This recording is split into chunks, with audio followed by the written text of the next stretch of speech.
otherwise the same as we left it. Phoebe? Wait. The water in the bathroom is running. Maybe she's filling bottles too? I push open the bathroom door. Phoebe kneels on the rug in front of the tub. Water pours from the bathtub faucet, whirling around the partially submerged body of Eric, stripped of clothing and floating face down. He didn't hurt. He can't hurt now. The waves jostle him, enough that for a moment I wonder if he's alive. I push her aside as I fall to the tub and turn him over, but he's gone, his head nearly severed, falling back as I lift him. I scream, dropping him back into the water. My screams join the choir of horror outside and feel a hand on my back, gently rubbing. Something wet, something warm spreading across my back. Phoebe's no longer crying. She touches my face with one hand, red gushing from wounds carved down her arm. Come here. It won't hurt. Her face, the same gaze as before, but now with serenity. She asks if I get it yet. If I understand. We need to stem the bleeding. I swallow. A towel, we need a towel. I grab one from the counter. There are still doctors, right? There still will be someone who can help? No. She lunges, stabbing at me with the knife in her other hand. The pocket knife from the hiking backpack. I crawl away, desperate to avoid the blade. On my feet again, I stumble out of the room, avoiding her weak swings, the knife only finding air. We can be together. At that moment, with the horizon soon to burn away everything, I don't want to die, even if I'm alone. She nods at me and brings the blade to her throat. I grab the doorknob and slam the door shut. It clicks. I hear her gasp, then gurgle. Then I hear only the sounds of pouring water. I stumble down the hall, brace myself on the wall with one arm before I collapse, wailing. I scream and slam my fist against the wall until I'm sure it's broken.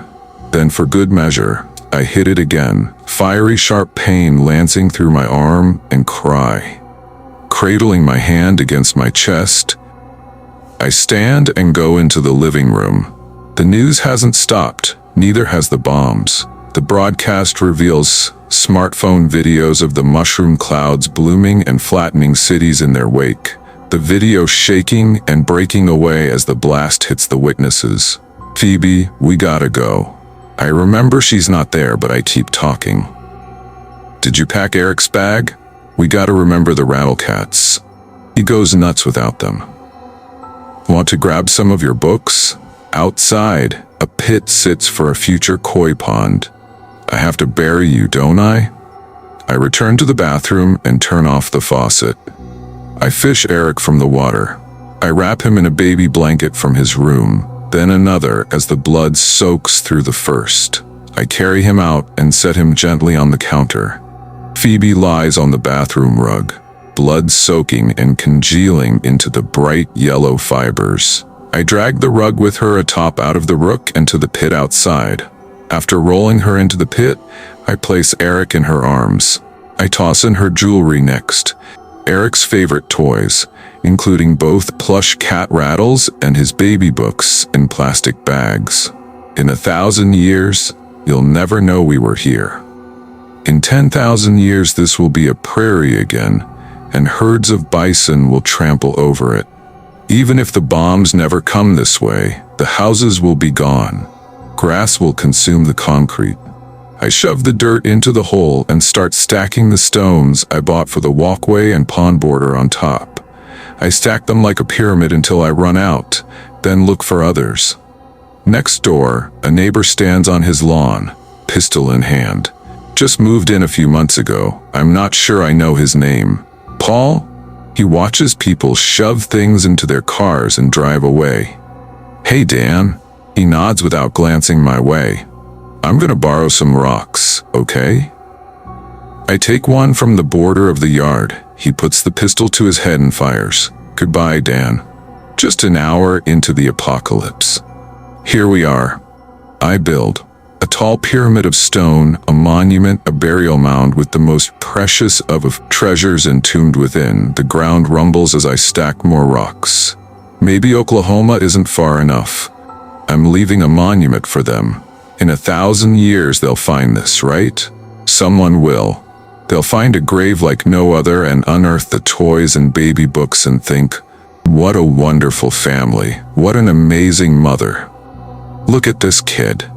They'll see only bones and have no idea what happened. I'll be gone, we all will, but they'll, whoever they are, be here, even after the horizon burns. If this isn't nice, what is? You wanted to go somewhere beautiful and free, unaware that there are horrors you can barely see. You didn't notice the tick with the pulsating hue, the one who latched on and delivered a paralytic to you. Now you find you can't even close your eyes, as they wash over your body and drain you dry. She waits at the top of the hill, a place for picnics and games of capture the flag. I played those games with my son there. Once the sun sets, once the air chills and the darkness envelops the familiar, they say the woman in white waits atop the hill. I know it's her. I know because of the way people whisper when I'm near. At my age, the dark's greatest threat is tripping and falling. You grow wiser, but you grow brittle. I did not care. I parked in the paved lot and pulled on my coat. I breathed in ice and exhaled mist. I trudged forward across the well-worn paths to the hill. A local ghost hunting group took a picture there once, a blurry image of her. I carried a copy. Most dismissed the image as a hoax.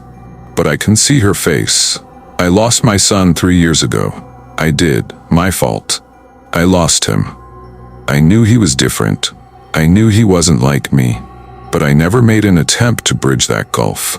Instead, I seethed. I took in everything the news told me about the threats to our way of life, to the sanctity of our marriages. I railed against them. Using the ladies' room, how could they? So when my son told me the truth 3 years ago, I railed, I yelled, and cursed. I said I was afraid for him, afraid for his soul.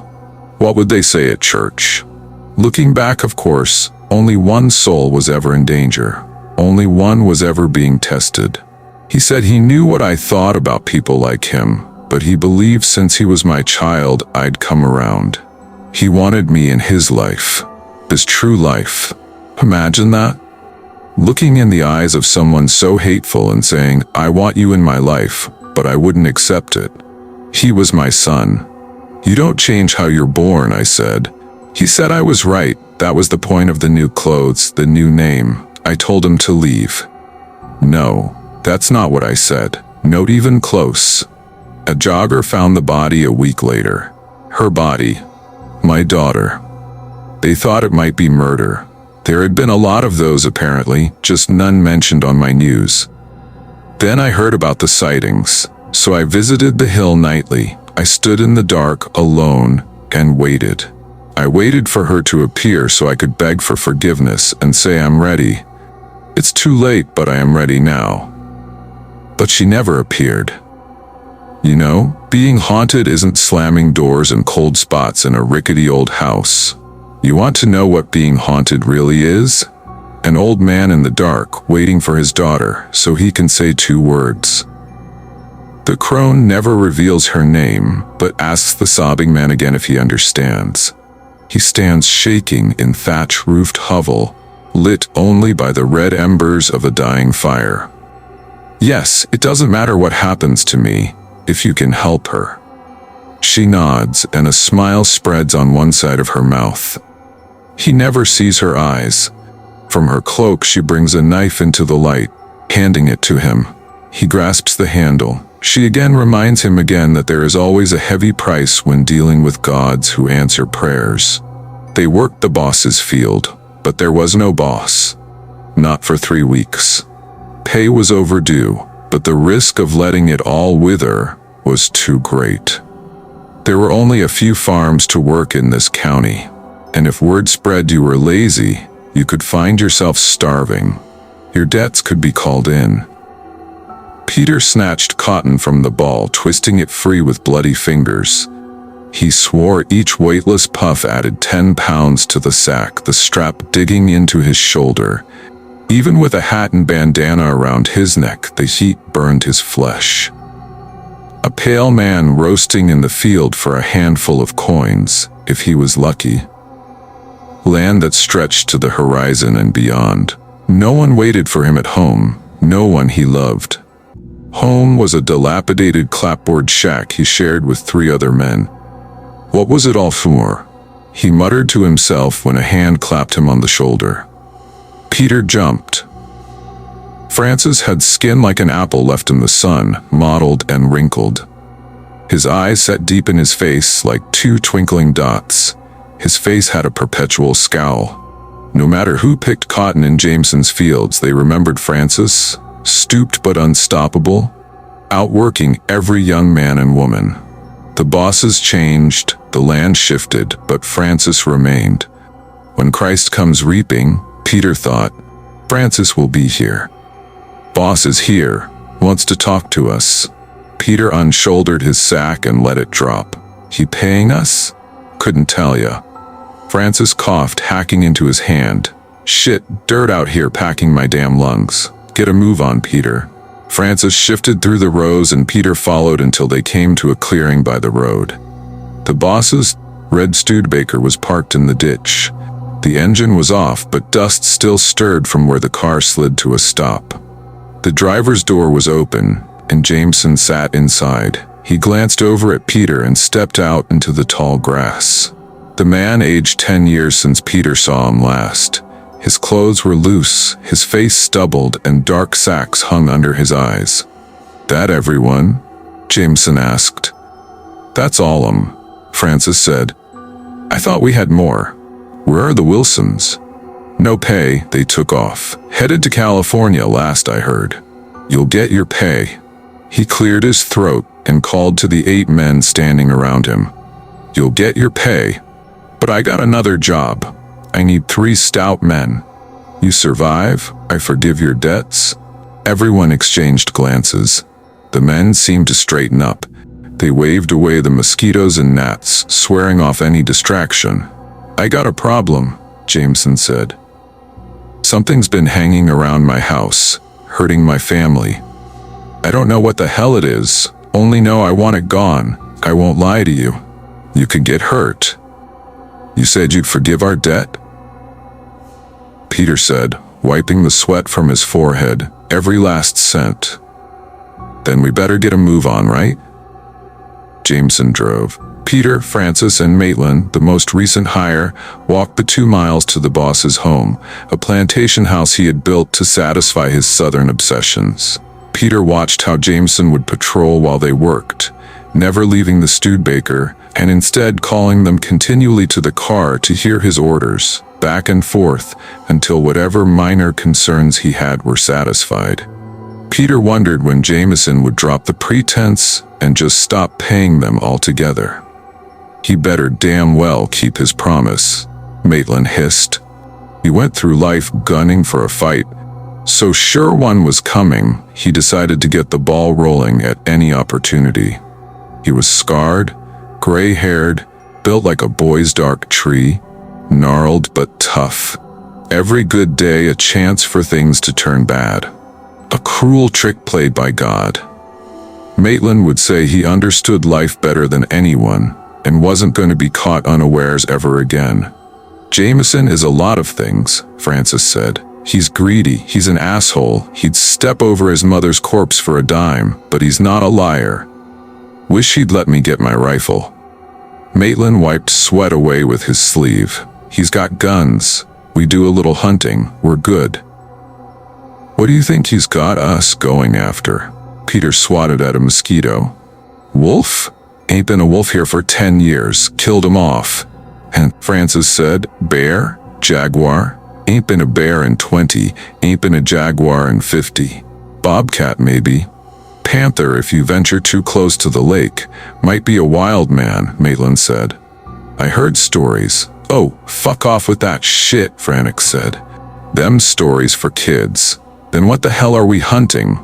Peter said, you'll know when you get your gun. Until then, how about we walk in silence? Francis asked.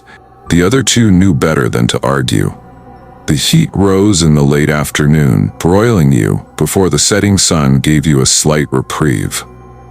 The trio left the fields behind now, the dirt and white rock road heading into the woods. They were a mile from the boss's house when they heard the knock. A steady clack against a tree, like someone knocking a branch against the bole. "The hell is that?" Maitland asked. "I dunno. Keep walking," Francis said. Peter scanned the woods around them. Brush lined the thin white rock road, but there were spots between the trees where he could look deeper in the wilderness, if he felt inclined. Nearing one such space, the knocking grew louder, but maintained the same steady pace. "We should have got the guns first," Maitland said. "He ain't wrong, Francis," Peter said. "He said something was coming around the house, and it was probably coming from the woods." "These woods?" Francis didn't say anything. He moved quicker, almost running to the sound. "Wait up!" Peter chased after the old man, his stooped gait outpacing the other two. Francis stopped. He turned to his left and gazed into a clearing. "Well, shit!" The rest joined him and saw the source of the knocking sound. A deer. Malnourished, ribs visible against the patchy fur with open sores, its antlers were broken. The animal reared back its head and slammed it into the tree. Over and over, over and over again. It never made any sound other than its frenzied breathing, like it had run miles to get to this particular tree to start its task. Blood oozed from a gaping head wound just above the eyes and spread between the antlers. It hissed and gasped, slamming its head over and over, coating the tree's bark, less skin and red. "You ever seen that?" Peter said. "No one has seen that," Francis said. The deer shook its head and stepped away. It turned to the three men, its head dropped, lolling as it tried to lift it. "I heard stories about this land," Maitland said. "Wildman stories?" "No, old stories. Bad soil, angry spirits." The deer shook its head again and bolted to the tree. This time, with a crack, the creature's skull busted open, split down the middle like an axe cleaved it. Gray matter bulged. The animal gave a deep and ragged grunt, then it dropped. Francis stepped off the road and ambled down into the ditch, moving closer to the clearing where the deer lay dead.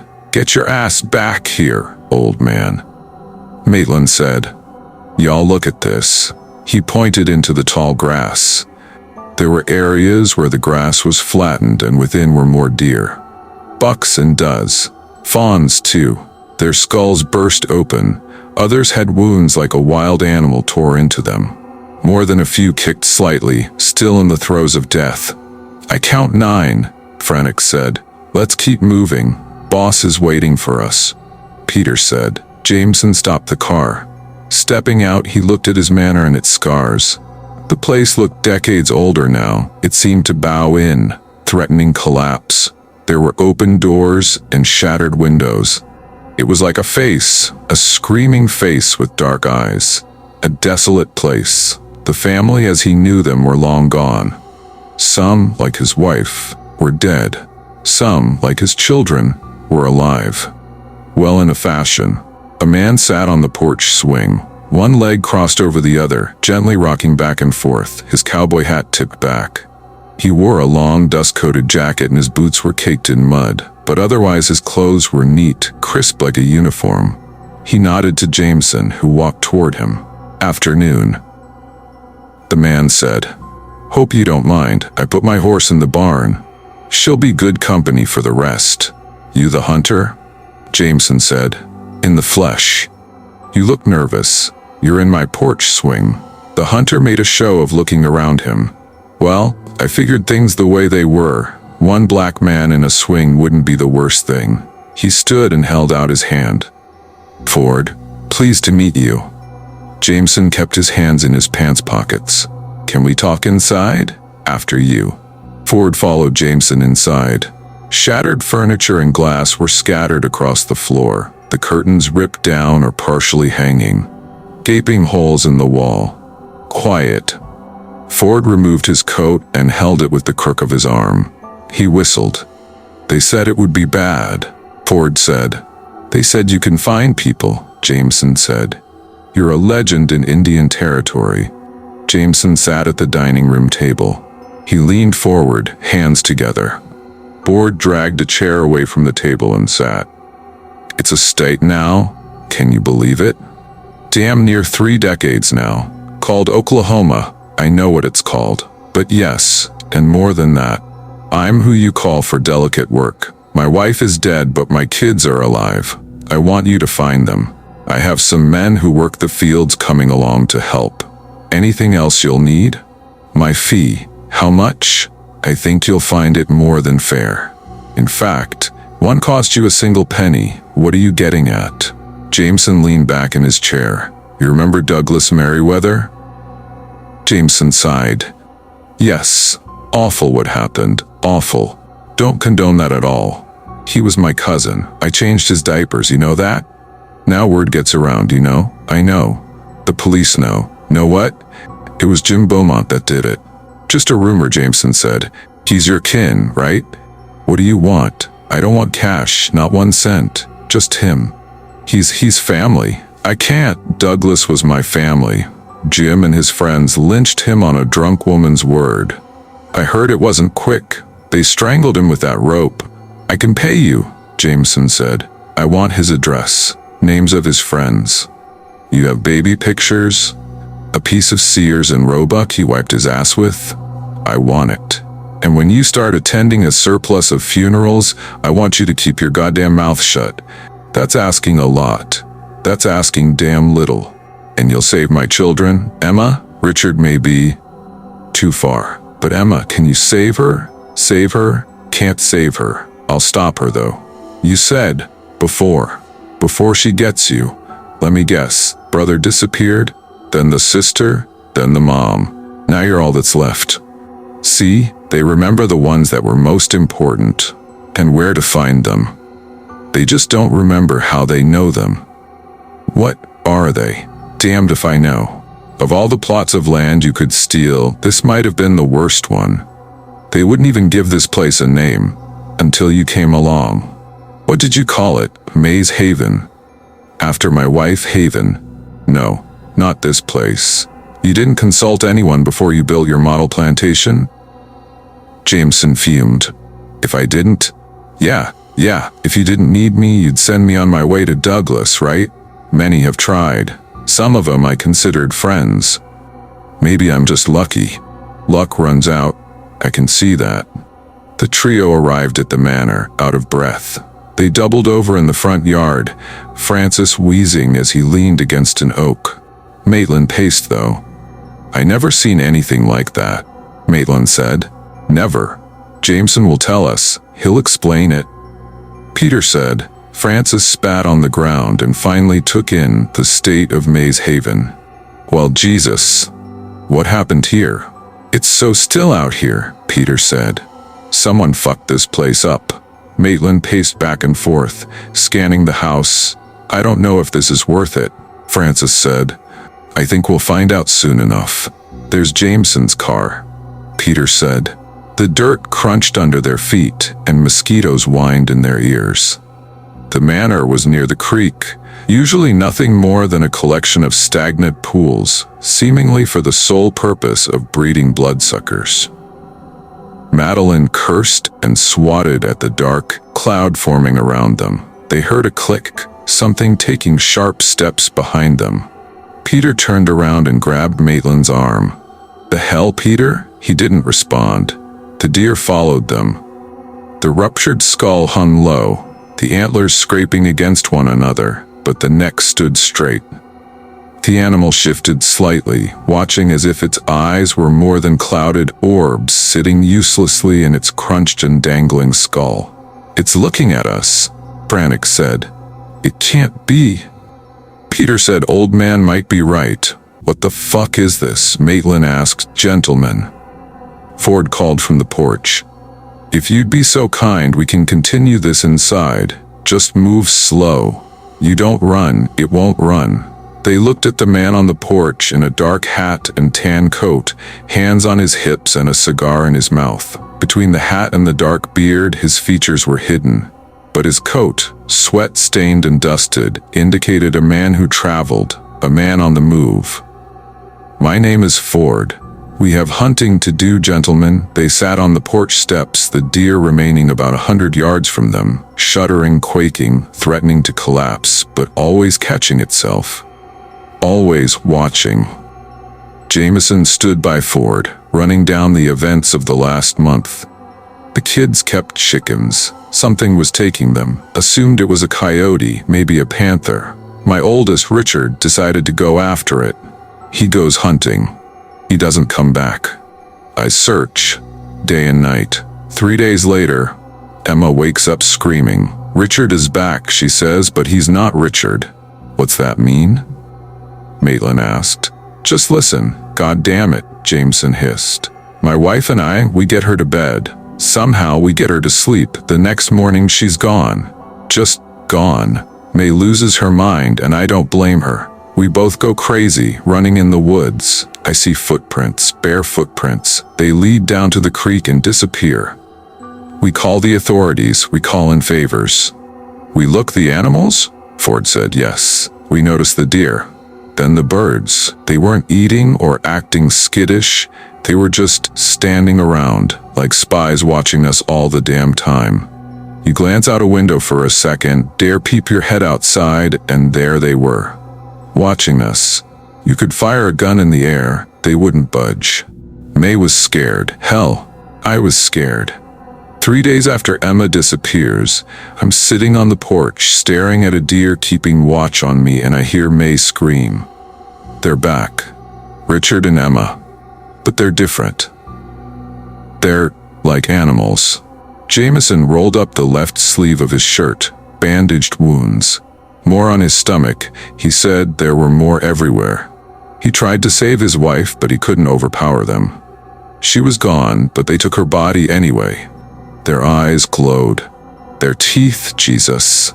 Emma, delicate as can be, she grabbed my throat and just pushed me. Across the room, I hit the wall so hard it all went black. I woke up coughing. My throat felt like a crushed tin can. They were gone. The authorities didn't believe me about Emma and Richard. They weren't going to believe me about May. The authorities? Francis said. You mean Idlewild and his boys? I wouldn't trust them to watch paint dry. Jameson continued. A friend told me about a tracker, a hunter who works in Oklahoma.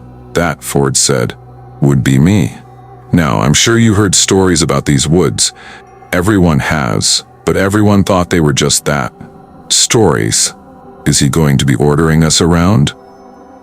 Maitland said. Shut the fuck up, Jameson said.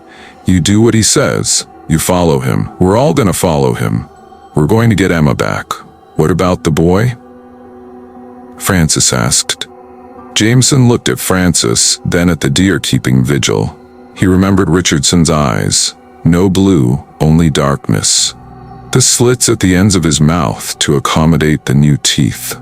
The way his clothes and even his skin seemed stretched and ready to tear away, releasing something slowly crawling out of his body. Richard is gone. But Emma, there's a chance. We're going into the woods, gentlemen, Ford said. A tracker, 3 sharecroppers, and the boss man. I have arms inside. We're heading out there now, Jameson said. How much further? Ford kept Jameson at his side, leading the group through the dense foliage, a haven of thorns and ticks, sticking to game trails when possible, narrow paths through a wooded manor. Night came fast, but the moon kept their journey clear, not far. The cave is along Desert Creek. Won't take long to get there, Jameson said. Ford kept an eye on the 3 behind them. He didn't like them armed. He didn't know them, and he could tell they didn't like taking orders from him. Rage radiated off them, or at least the one named Maitland. He was like asphalt at the end of an August day. Phew.